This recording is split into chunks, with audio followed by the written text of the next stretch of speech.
Hi everyone, in this video I want to show a gameplay between Grandmaster Fabiano Caruana from America and Grandmaster Kirill Alekseenko from Russia. The difference ELO between the two players is 150 ELO points. This game was played in FIDE Candidates Tournament Round 2. It was an instructive game because Fabiano used the best weapon in chess, the attack, and won a nice game.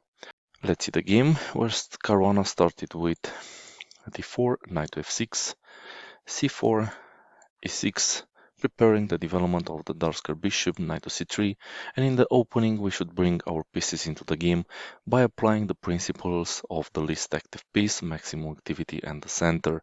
For our opponent, we should try to limit the activity of his pieces and neutralize them. These are the rules that we should apply in our games. Black continue with bishop to b4, pinning the knight, and this is known as the Nimzo-Indian Defense. White has several options at his disposal: e3, queen to c2, knight to f3, or the move played in the game f3. The idea is to create a big center with e4. Black continue with d5, placing a pawn in the center, a3, attacking the bishop, and black went back to e7. A much better option was to take on c3, creating some weaknesses in white camp. Also, in chess, we should look for forward moves all the time, and we should go back only when other alternatives are not working.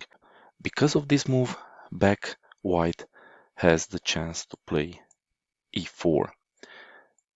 Black took on e4, f takes on e4, and wow, what a center after only 7 moves.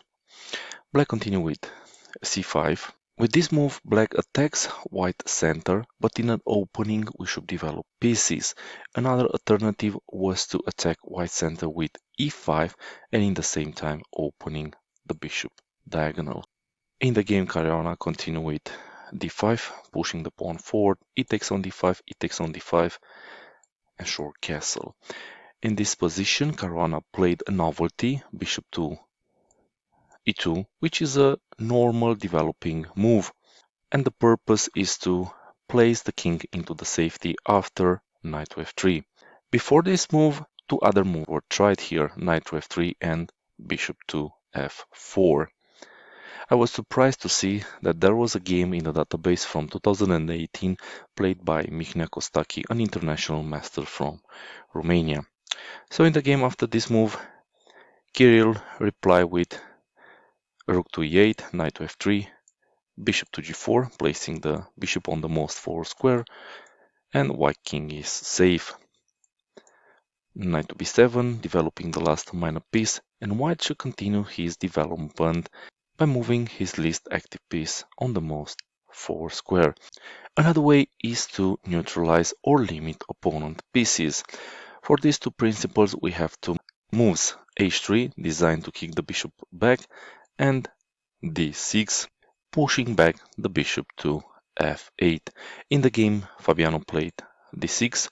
One drawback of this move is that the pawn is too advanced, but he's controlling two important squares in black camp. Also, white would love to play knight to b5 and placing the knight on this juicy square from c7. This will happen in the game, so after this move, black continue with bishop to f8, h3, bishop to h5, knight to b5, rook to e6, attacking d6 for a second time, and white defends this pawn with bishop to f4, a6. This move doesn't prevent white from going forward to c7. Another way for him was to attack white undefended bishop from f4 with rook to e4. But in the game we had knight to c7, rook to e4, going for the bishop, bishop to h2. This is a move back, but white still needs to develop his pieces. So instead of bishop to h2, a better alternative was to move the queen to d2, defending the bishop and in the same time finishing the opening by connecting the rooks. Black continue with rook to c8 and white should white play here. The best move is to move the queen and finish the opening, for example to c2. In the game, Caruana pushed g4, weakening his king position, and Alekseenko can retreat the bishop to g6, but taking into consideration that white weakened his king and the best defense is the attack, he took on g4, and from here we'll have a wild game. So bishop takes on g4, h takes on g4, and knight takes on g4. In any position we should attack, and if attacking moves are not working, we need to improve our piece activity. So having in mind this, white continue with bishop to d3, attacking the rook, and the rook has only one free square, e3. But after bishop to f4, black needs to give up the exchange. So this option is not good for black to move the queen. The other option for black is to take the bishop, and if white takes the rook, he will take the rook. This is what happened in the game. Bishop takes on e4, knight takes on f1, queen takes on f1, and drawback of this move is that the queen is no longer defending d6 square, and black took this pawn. The knight is attacked, knight to d5, and in this position the material situation is equal. Black has 3 pawns for white extra piece. Looking at the pieces, we can see that white pieces are more active and they have good central squares, while black pieces are on the last ranks. Also, white queen can come into the game on the king side, putting pressure on black position. For example, if black plays Kirill's move like knight to f6, white can trade, and after queen takes on f6, white plays queen to h3, threatening check and the rook. In this line, white is winning a pawn. Seeing this line and the danger in his position, Kiril played g6, neutralizing the bishop, queen to h3, improving the queen position, and black needs to bring more pieces into the game. But Kiril continued with king to g7, king to h1, moving away from the g file in order to bring the rook. Another way was to try to keep going forward and do the attack moves. When we attack, we have two options. The first one is to push pawns, make contact between pieces and exchange them in order to open the position. And the second way to do an attack is to do a positional sacrifice. In our case, the first option is not working, but we can try the second one by playing bishop to b5, attacking the knight for a second time. And if black takes the bishop, we will have the following. Let's go to that line. After bishop to f5, g takes, king to f2, trying to bring the rook, knight to f8, intending to block the check with the knight, rook to g1 check, knight to g6, knight to g5, attacking h7, queen to h8 defending, queen takes on f5, attacking f7, queen to f8, defending, queen to d7, rook to e7, rook to h1, looking at h7 pawn, h6, knight to h7, king takes on h7, and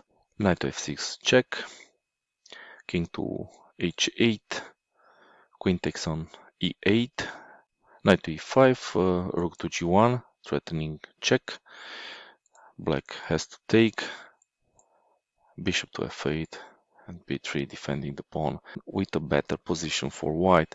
In the game, white didn't went for this line and he moved the king away to h1, so he wants to bring the rook here. After this move, black continued with knight to e5. He wants to exchange some pieces and relieve the pressure on his position, but white doesn't want to do this, and he continued with knight to h4, h5, controlling g4 square, but it's not good to push pawns in front of your king. Better was to bring pieces into the game with rook to c6. White continue with rook to g1, bringing the least piece into the game, placing the rook on the same file with black king and threatening to take on g6. In this position, black continue with bishop to f8. This is a mistake because black is not paying attention to white plan. Let's see what are the candidate moves in this position. We have two checks, knight to f5 and rook takes on g6. If these two checks are not working, we have two captures, knight takes on g6 and bishop takes on g6. And if these two capture moves are not working, we have the attacking move, knight to f4, pressuring this g6 pawn. Let's look at the first move, knight to f5 check, king to g8, knight f to e7, bishop takes, queen takes on c8, queen takes, knight to e7 check, king to f8 with a winning position. Let's see the other check with rook takes on g6, f takes, knight takes on g6, knight takes, bishop takes on g6, king takes on g6, knight to f4, king to f7, queen to e7 check, king to g7, queen to g6 check, king to h8, queen takes on h5, king to g7, queen to g6, and we have a draw. So this check is not good. Let's look at the capture move, and the first capture was knight takes on g6, knight takes, knight to f4. Black cannot defend g6 with the queen because he's losing material. After he defends with the queen, we have knight takes, f takes, queen takes on c8, and this is another good move for white. The second move was bishop takes on g6, f takes on g6, knight takes, rook takes on g6 check, king to g6, knight to f4 check, king to f7, queen to e6, and we have the same line like in the previous one where it's ending in a draw. So we have found two good moves, knight to f5 check and knight takes on g6. In the game, Fabiano did not went for any of these moves and he played the last candidate move, knight to f4, which brings another attacker on g6 square, and this move doesn't force black to take any immediate actions. Let's see the game continuation, where black played knight to g4. It looks like all white opportunities are gone, so you see why it's important to have the right thinking in any position and apply the most forcing moves all the time. Now we're back on finding the right candidate moves. We have a check on h5. We have three captures on g6, but these three moves are not working due to knight to f2 winning the queen. And the last candidate move that we can find is taking the knight. Let's start with rook takes on g4, h takes, queen takes on g4, bishop to e7, taking the knight, knight takes on g6, bishop to g5, knight to e5, king to f8, queen to f5, queen to d1 check, king to g2, queen to d2, king to h3, queen to e3, and white is blocking the check. And after rook to c7 defending the pawn, knight to e6 check, winning the rook or the bishop, so white has a winning position.